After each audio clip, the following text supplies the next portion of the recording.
வாழ்க வையகம், வாழ்க வளமுடன். அனைத்து உறவுகளுக்கும் இனிய வணக்கம். அனைவருக்கும் இனிய புத்தாண்டு வாழ்த்துக்கள். 2026ஆம் ஆண்டு பிறக்க இன்னும் ஒரு சில நாட்களே உள்ளன. ஒரு வருடம் என்பது சாதாரண விஷயம் கிடையாது. 12 மாதங்களில் ஒருவரின் வாழ்க்கை மேலேயும் போகும், சரிந்து கீழேயும் போகும்.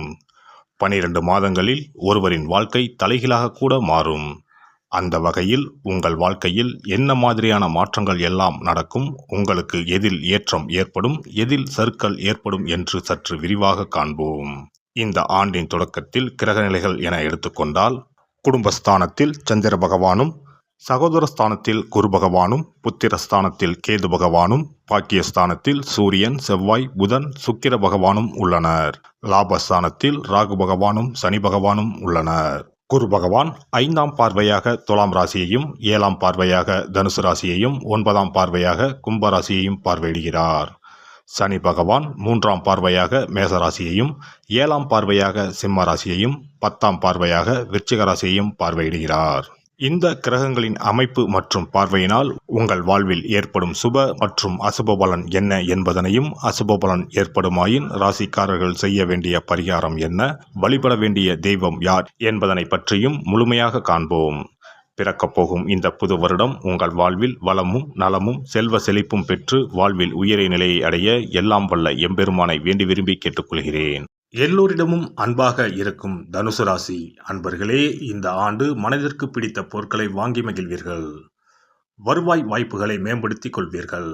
ஆடை ஆபரண சேர்க்கை உண்டாகும். மறைமுக எதிர்ப்புகளை அறிந்து வெற்றி கொள்வீர்கள். கடன்களை அடைப்பதற்கான வாய்ப்புகள் அமையும். வாகன பயணத்தில் சற்று கவனம் வேண்டும்.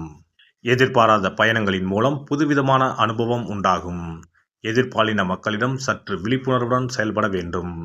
செயல்பாடுகளில் புத்தி கூர்மை வெளிப்படும். நெருக்கமானவர்களுக்கு உதவும் போது சற்று சிந்தித்து செயல்படுவது நன்மை அளிக்கும்.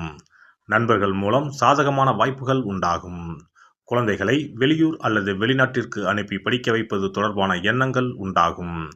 கொடுக்கல் வாங்கலில் எச்சரிக்கையுடன் செயல்படவும். உத்தியோகஸ்தர்களை பொறுத்தவரை இந்த ஆண்டு பணி நிமித்தமான சிந்தனைகள் அதிகரிக்கும்.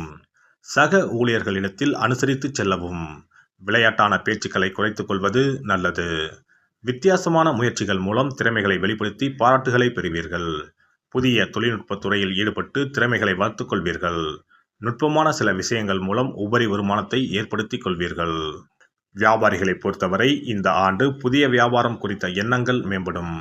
வெளியூர் மற்றும் வெளிநாட்டு தொடர்புகள் மூலம் ஆதாயம் அடைவீர்கள். ஆன்மீக பொருட்கள் மூலம் சில அனுபவங்கள் கிடைக்கும். இனிப்பு பொருட்களில் சற்று விவேகம் வேண்டும். இரும்பு சார்ந்த துறைகளில் இருப்பவர்களுக்கு புதிய வாய்ப்புகளும் அதற்குண்டான சூழலும் அமையும். பெண்களை பொறுத்தவரை எதிலும் முன்கோபமின்றி பொறுமையுடன் செயல்பட வேண்டும். புதுவிதமான சிந்தனைகள் அதிகரிக்கும். மனதில் தேடல்கள் உருவாகும். சிறுதூர பயணங்கள் மூலம் புதிய அனுபவங்கள் உருவாகும். வாழ்க்கை துணைவரை பற்றிய புரிதல்கள் அதிகரிக்கும். எதிர்காலம் சார்ந்த சில விஷயங்களில் சில மாற்றங்கள் உருவாகும். முதலீடு மற்றும் சேமிப்பு குறித்த எண்ணங்கள் அதிகரிக்கும். அரசியல்வாதிகளை பொறுத்தவரை இந்த ஆண்டு வெளியூர் பயணங்கள் சாதகமாக அமையும். உறவுகள் வழியில் சில நெருக்கடியான சூழல்கள் ஏற்பட்டாலும் மறைமுகமான ஆதரவுகள் கிடைக்கும். பலதரப்பட்ட மக்களின் அறிமுகங்களும் ஒத்துழைப்புகளும் கிடைக்கும். நண்பர்களிடத்தில் தனிப்பட்ட விஷயங்களை பகிர்வதை தவிர்க்கவும். கலைத்துறையில் இருப்பவர்கள் சூழ்நிலை அறிந்து முயற்சிகளை மாற்றி தன்னுடைய இலக்குகளை மேற்கொண்டு வெற்றியடைவீர்கள். வெளிநாட்டு பயணங்களில் இருந்து வந்த தாமதங்கள் மறையும். நுட்பமான சில விஷயங்களையும் எளிமையாக புரிந்து கொள்வீர்கள். மாணவர்களை பொறுத்தவரை இந்த ஆண்டு கல்வியில் ஒருவிதமான ஆர்வமின்மை ஏற்பட்டு மறையும். ஆசிரியர்களிடத்தில் அனுசரித்து செல்லவும். பயனற்ற விவாதங்களை தவிர்ப்பது நன்மையை தரும். உயர்நிலை கல்வியில் சில நுட்பமான விஷயங்களை புரிந்து கொள்வீர்கள். ஆராய்ச்சி தொடர்பான கல்வியில் ஏற்ற இறக்கமான சூழல்கள் உண்டாகும். இந்த வருட கிரக அமைப்புகள் அடிப்படையில் தனுசு ராசி அன்பர்கள் மனதளவில் சில தைரியமான முடிவுகளை எடுப்பார்கள். பயணங்கள் மூலம் புதிய அனுபவங்கள் கிடைக்கும். தனுசு ராசி அன்பர்களே, சஞ்சலமான சில சிந்தனைகளால் குழப்பங்கள் அதிகரிக்கும். நெருக்கமானவர்களிடத்தில் சற்று கவனத்துடன் இருக்க வேண்டும். புதன்கிழமை தோறும் நரசிம்மரை வழிபாடு செய்து வர தடையாக இருந்தவர்கள் விலகிச் செல்வார்கள். சிறப்பு தொகுப்பு. புத்தாண்டு அன்று செல்வம் பெருக நாம் என்ன செய்ய வேண்டும் என்பதனை பற்றி காண்போம். புத்தாண்டு அன்று நாம் சில விஷயங்களை செய்வதன் மூலம் வீட்டில் செல்வ செழிப்பும் அதிர்ஷ்டமும் மகாலட்சுமி கடாட்சமும் உண்டாகும். ஆகையால் புத்தாண்டு அன்று அதிர்ஷ்டம் தரக்கூடிய வகையில் சில விஷயங்களை கட்டாயம் செய்ய வேண்டும். இன்னும் சில நாட்களில் 2026ஆம் ஆண்டு பிறக்கப் போகிறது. அதாவது ஜனவரி 1/1/2026 அன்று கோவிலுக்கு செல்வது, தானம் செய்வது, புது ஆடை அணிவது மற்றும் வீட்டிற்கு தேவையான பொருட்களை வாங்குவது என பலவற்றை செய்வதன் மூலம் நற்பலன்களை பெற முடியும். பொதுவாக பெரும்பாலான வீடுகளில் எதிர்மறையான எண்ணங்கள் எப்போதும் இருந்து கொண்டே இருக்கும். இதனால் வீட்டில் அதிர்ஷ்டம் என்பதே இருக்காது. முக்கியமாக குடும்பத்தில் மகிழ்ச்சி என்பதே இருக்காது. இவை அனைத்திற்கும் தீர்வு கடவுள் வழிபாடு ஒன்றே ஆகும். கடவுளுக்கு உரிய பொருட்களை வாங்கி வழிபடுவதன் மூலம் வீட்டில் நேர்மறை ஆற்றல் பெருகி குடும்பத்தில் மகிழ்ச்சியும் செல்வ செழிப்பும் உண்டாகும். புத்தாண்டு அன்று வாங்க வேண்டிய 3 முக்கியமான பொருள்: துளசி இலை, ஏலக்காய், கல்உப்பு. துளசி இலை, ஏலக்காய், கல்உப்பு ஆகிய 3ம் மகாலட்சுமியின் அம்சம். ஆகையால் வருடத்தின் முதல் நாள் அன்று மேற்கூறிய 3 பொருட்களை வாங்குவதன் மூலம் வீட்டில் செல்வ செழிப்பு உண்டாகும். துளசி இலையை வாங்கி வந்து பூஜை அறையில் பெருமாளுக்கும் ஆண்டாளுக்கும் வைத்து வழிபட வேண்டும். அடுத்து ஏலக்காய் வாங்கி வந்து பூஜை அறையில் விளக்கின் அருகில் வைத்து வழிபட வேண்டும். செல்வ செழிப்பு உண்டாக்குவதில் கல்உப்பு முக்கியமான பொருளாகும். ஆகையால் கல்உப்பை வாங்கி கட்டாயமாக பூஜை அறையில் வைத்து வழிபட வேண்டும். வாங்க வேண்டிய பிற பொருட்கள் என எடுத்துக்கொண்டால் மல்லிகைப்பூ, மஞ்சள், குங்குமம், சர்க்கரை, இனிப்பு, பசும்பால், குத்துவிளக்கு ஆகியவற்றையும் வாங்கலாம். புத்தாண்டு அன்று அதிகாலை எழுந்து குளித்து பிரம்ம முகூர்த்தத்தில் பூஜை அறையில் விளக்கேற்றி வழிபட வேண்டும்.